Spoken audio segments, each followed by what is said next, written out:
是用来吃东西跟说话的哦。彤彤姐姐、小蜜，你们在干什么啊？哦，彤彤姐姐在教我五官怎么说啊。屁拱就是鼻子。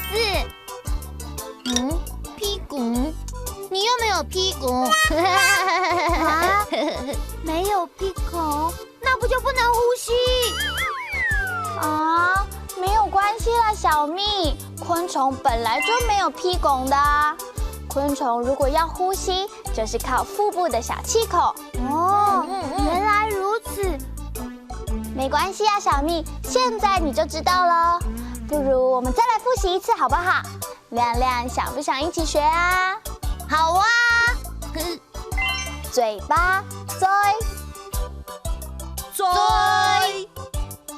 眼睛目足，目足，鼻子屁拱，屁股。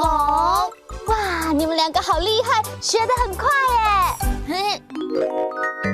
目足，眼睛，目足，眼睛。彤彤姐姐，你的目足闭起来，我有礼物要送给你哦。真的吗？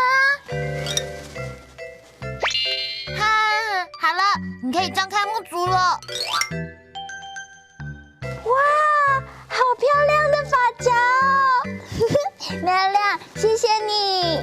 嘴，嘴巴，嘴，嘴巴，屁拱，鼻子，屁拱，鼻子。